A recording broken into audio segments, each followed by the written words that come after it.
Okay, mga kamukil, tanghali. So dito tayo sa Panabo Project, no? So ngayong araw yung trabaho ko, purchase tayo ng materialis tulad ng CHB, no? Tapos meron tayong sanitary nila binibili ito. So isi-sit up kasi ito mga kamukil.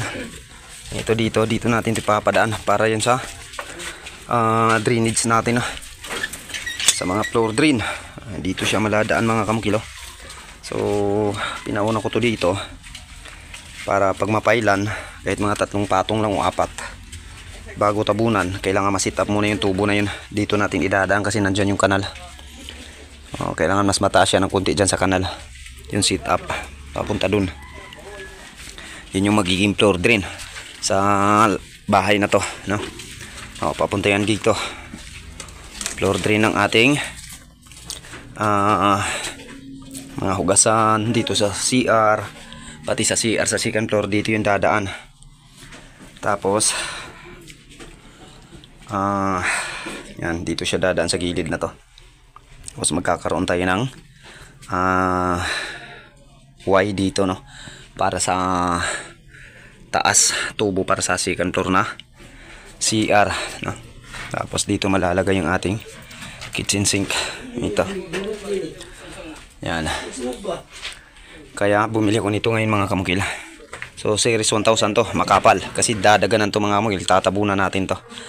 Open canal sana yung maganda, kaso lang hindi tayo pwede makapaglagay ng open canal kasi mag open canal tayo dyan. May ano si Sere, may sasakyan. Ito kasi yung pinakagrahe niya. Mapailan to mga kamukil, itong mga lupa na to ibabalik, no? So, tapos tatambakan, tapos kukumpak natin para mapluringan. So gusto ko mapluringan to dito mga kamukil ngayong linggo na to, para yung bibilhin kong mga materials na mga metal para dito sa ating second floor, dito ko siya ilalagay para mas pabor sa pagpaangat o pagpataas, no? Kasi next week mga kamukil o ngayong Webby siguro yung target ko. Pwede na itong umpisahan yung second floor, no? Tapos naman yung ating mga poste.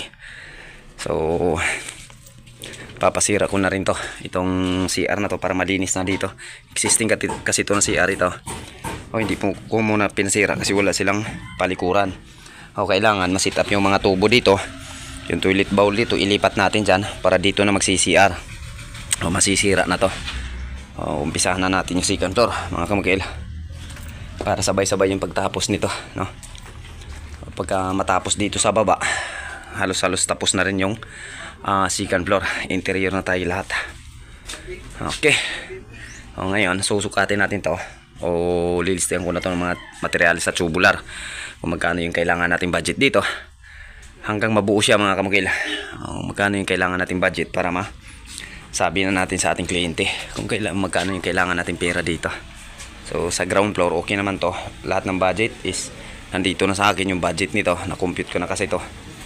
So paunti-unti ko na lang bibilhin ngayon dahil mag-umpisa na tayo sa second floor. So yung budget dyan kailangan din nating makuha para yung budget dyan, yun yung ating mabubunot pag dito tayo bibili ng materials. Pang budget dito sa ground floor, yun din yung ating bubunutin. Kung ano yung budget dito sa ground floor, yun yung ating pagkukuhaan. Kung ano yung budget dyan sa second floor, yun din yung ating pagkukuhaan, no? Hindi pwede yung budget sa second floor dito mo kukunin sa ground floor, no? Hindi natin ma-evaluate ng maayos yung gastos kapag kaganyan. Okay, so yan lang mga kamukil. Yung isang kwarto dito, ito na lang na side yung kulang, no? Ito na side dito, yan. Tapos dito nakapag-file na sila. Kulang na ng 2 patong yan mga kamukil, 2 patong ng CHB dito. Tapos angat yan papunta doon mga kamukil. Kung baga pa-slope siya papunta doon kasi doon yung bagsak sa tubig dito, no? Bawal tayo doon magbagsak kasi kapitbahay na din po yun sa kabila na. Kaya lahat ng bagsak ng tubig dito natin ibabagsak dito sa front, sa harap nila. Tapos lalagay tayo ng tubo dyan papunta doon sa kanal din para sa tubig, daluyan ng tubig nila. Okay. Tapos meron pa itong puso na to, lilipat natin to. Saka na natin to ililipat pagka maplastar na dito, mapatag na, ready to flooring na. Sirain muna natin to, tapos lagyan natin ng tubo Yan. Pagilid din natin, nasa gilid tayo dadaan. Papasok doon. Kasi nandito yung laundry area nila ma'am. Kailangan dito tumalagay. So, kailangan din kasi nila ng puso dito sa loob. At the same time, makakatipid na rin ng kuryente. So dito siya malalagay. Bali ito yung pinaka laundry area nila ma'am. Tapos magbubutas tayo dyan ng kunting gate. Kasi sa likod niyan, tita din nila ma'am. Para dito na lang yung daanan nila. Na? Kumbaga may nilulutong ulam dito, pwede silang magbigay doon. So dito na lang dadaan.